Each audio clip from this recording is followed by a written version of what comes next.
وہیں سے دے. ڈاکٹر یہ خیانت کر رہے ہیں. پیشنٹ جب ڈاکٹر کے پاس جاتا ہے تو اعتماد کی بیس پہ جاتا ہے نا. ڈاکٹر صاحب نسخہ لکھ کے دے رہے ہوتے ہیں کہ یہ وہاں سے دوا لے لینا اس کمپنی کی، حالانکہ ڈاکٹر کو پتا ہے کہ یہی فارمولا، یہی کیمیکل، جو بھی مرکبات ہیں، یہ فلاں کمپنی کے اس سے سستے ملتے ہیں.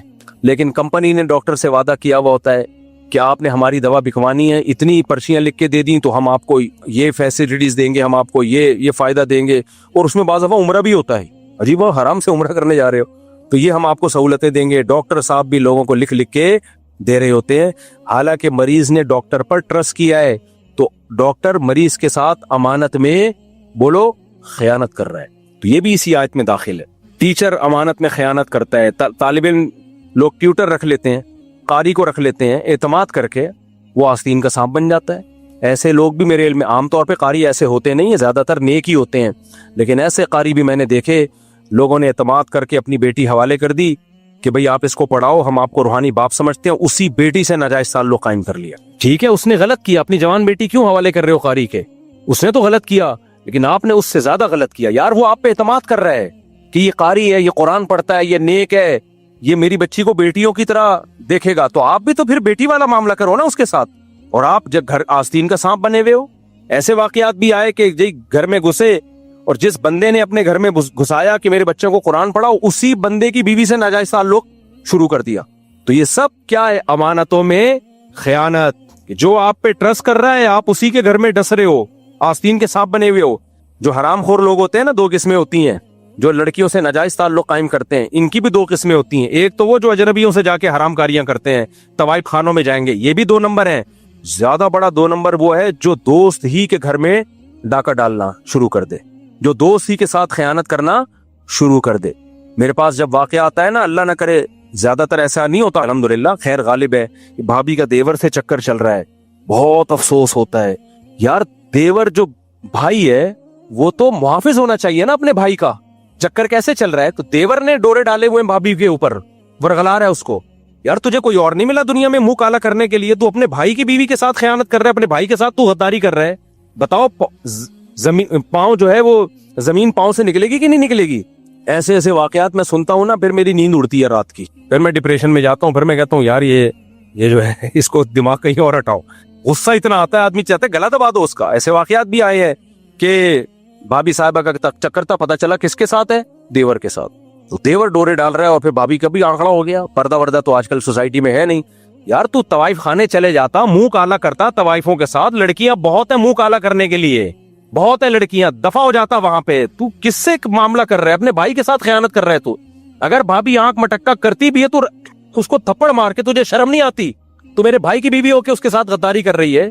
تو یہ بھی سب کیا ہے؟ امانتوں میں خیانت. بھائی تو اعتماد کرتا ہے، یار میرا بھائی ہے، میری بیوی کو بھابھی سمجھے گا، اس کو احترام والا رشتہ رکھے گا. وہیں آپ ڈاکہ ڈال رہے ہیں. سسر بہو کے ساتھ ہو جاتا ہے، آدمی اعتماد کرتا ہے اپنے والد پر کہ میرا والد ہے، یہ میری بیوی کو بیٹیوں کی طرح سمجھے گا. میں بار بار کہہ رہا ہوں نارملی ہماری سوسائٹی میں ایسا ہوتا نہیں ہے، بدگمان نہ ہو، لیکن 1000 یا 100 میں ایک واقعہ ہو جاتا ہے تو اس پہ انسان کانپ اٹھتا ہے کہ یار وہ تو قابل اعتماد ہیں، وہی امانت میں خیانت کرنا شروع کر دے. تو یہ بہت، ایک دفعہ یاد ہے ہمارے پاس کیس آیا، ایک لڑکی رو رہی تھی. وہ کہتی ہے کہ مفتی صاحب بتاؤ بھائی بہن کے محافظ ہوتے ہیں یا نہیں ہوتے؟ میں نے کہا ہوتے ہیں، بھائی تو بہنوں کی عزت کی خاطر جان دے دیتا ہے. اس نے کہا میرا بھائی مجھ پہ غلط نظریں ڈالتا ہے. کیا دل پہ چھرے چلیں گے کہ نہیں چلیں گے؟ اور وہ خود کہہ رہی ہے بھائی تو بہنوں کے لیے عزت کے لیے جان دے دیتے ہیں. جو عزت کے لیے جان دیتا ہے وہی غلط نظروں سے دیکھ رہا ہے. یہ سب امانتوں میں خیانت کی نظیریں ہیں کہ جس پہ آپ ٹرسٹ کرتے وہی قابل اعتماد نہ نکلا، وہی سانپ بن کے آپ کو ڈسنا شروع کر دے. تو اللہ قرآن میں کیا کہتا ہے؟ والذین ہم لاماناتہم، ایمان والے ایسے نہیں ہوتے، جب ان پہ کوئی ٹرسٹ کرتا ہے تو وہ عملاً دکھا دیتے ہیں کہ ہم واقعی قابل اعتماد ہیں. وزیرستان وغیرہ میں اور یہ جو کے پی کے علاقے ہیں ان میں بھی بڑی مثالیں دی جاتی ہیں کہ ہمارے گھر میں اگر ہمارا دشمن بھی پناہ لینے کے لیے آ جائے، ہمارے شاگرد ہیں بہت سارے وزیرستان کے، جب یہ واقعات مجھے سناتے ہیں تو جیسے یہ بغیرتی کے واقعات سن کے میں ڈپریشن میں آتا ہوں نا، یہ والے واقعات سن کے وہ ڈپریشن کیا ہو جاتی ہے؟ ختم. یار غیرت مند بھی ہے. یہ ہمارے ایک شاگرد نے بتایا کہ مفتی صاحب ہمارا کوئی جانی دشمن ہونا اگر ہمارے گھر میں آ جائے پناہ لینے کے لیے، ہم کٹ جائیں گے، مر جائیں گے، اس کو قتل نہیں ہونے دیتے دشمن کے ہاتھوں.